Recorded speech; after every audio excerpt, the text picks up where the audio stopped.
Hi everyone, this is Patty Barr, and I will provide an overview of assistive technology for reading in this video. Please note that we will discuss computer tools in this course, but we will have some low-tech tools available during the in-person day. Let's think about reading development. Some people think of 5 or 6 stages or types of readers.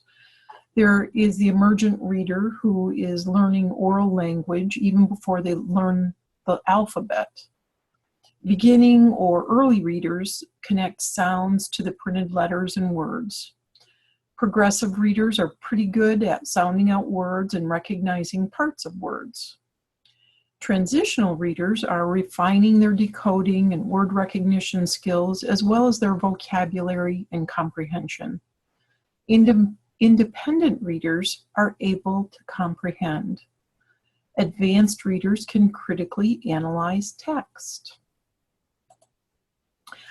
All of these stages can be broken into 2 major stages: learning to read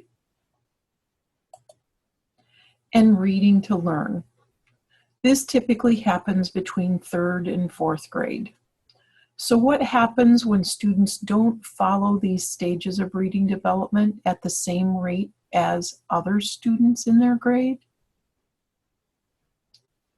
They fall behind. If they don't break the code of reading, they can't shift from learning to read to reading to learn. These may be students that receive intensive reading support, and hopefully they will become independent and advanced readers. But some readers, or some students, may need more than intensive reading instruction. They might be students with significant disabilities, students with print disabilities, struggling readers, or students whose first language is not English, or others. As Eddieburn argues, students who are not reading to learn by 4th grade may need both remediation and compensation. There are students who may need this even before 4th grade. So what do you do for students who are not reading at grade level?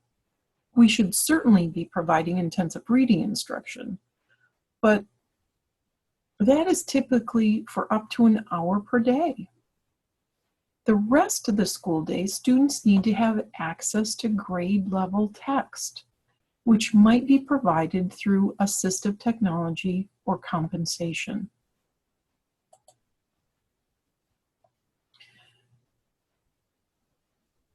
So how do you know if a student needs compensation for reading? Do you remember the 4 consideration questions that the folks at Mississippi Bend AEA have shared? Here they are again.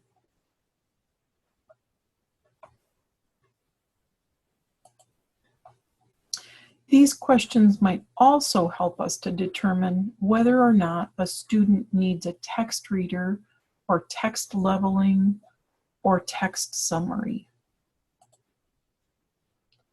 So the type of support that we will focus on for the reading module is text readers, text summary, text leveling, and a combination of these. I also want to talk with you about a project that iCater has been involved with. It's called the Assistive Technology in Specially Designed Instruction Project and is led by the State Department of Education.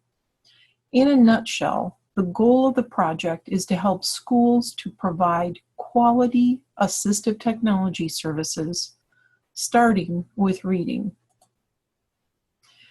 The state recruited 6 schools to be part of the usability study. Each school team consists of an administrator, an AEA coach, a general education educator, a media specialist, and a special education teacher. The team was provided with a course that included a disability simulation. They were trained on a screening program called UPAR, more to come on this, They administered UPAR to students that had reading goals and students that were struggling with reading. They chose a text reader and received training on the text reader. They then deployed the text reader to students spring of 2017. Along the way, they developed an action plan to change the way that they were providing assistive technology to students. For example, here are UPAR results from College Community School District. They found that 39 of 64, or 61% of students with IEPs might benefit from read aloud accommodations.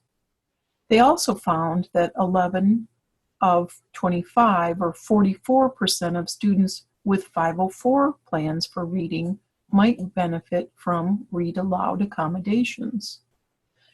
In doing this process, the team noted that before administering the UPAR screening test, they needed to explain to students why the screening was important.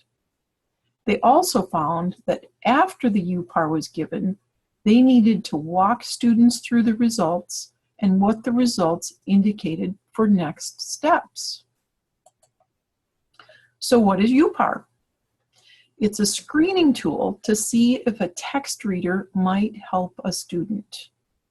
For the test, students independently read a passage at their independent reading level and then answer comprehension questions. Another passage is read to the student with a human voice at grade level, and the student then answers comprehension questions. Third, a passage is read to the student using a text reader, and comprehension questions are answered. The results of the comprehension questions are then displayed as shown on this slide. This slide shows a student in the 9th grade that is reading independently and comprehending at a 5th grade level. When the student is read to with a human reader, the student comprehends at an 83%. It comprehends 83% of the passage. When the student is read to with a text reader,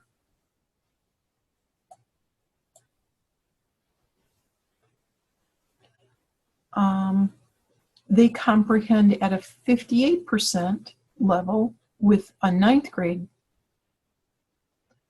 When the student is read to with a text reader, they comprehend at 58% with a 9th grade reading level, and at 83% with an 8th grade reading level. This test clearly indicates that the student can comprehend at grade level if text is read to them.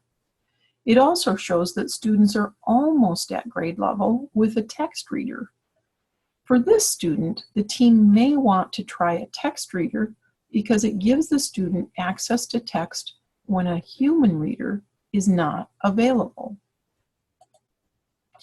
Here are some of the text readers that we will demonstrate for this course.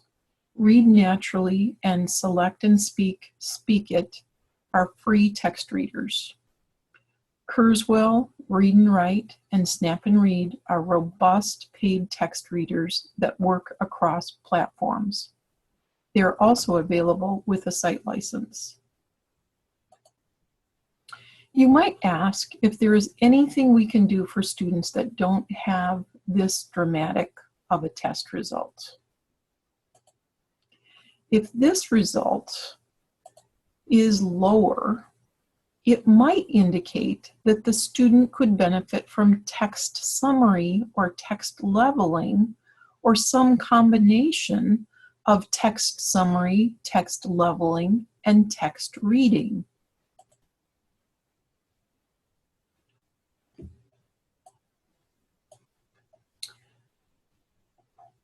So the type of support that the students might need, again, are text readers, text summary, text leveling, or some combination of summary, leveling, and reading.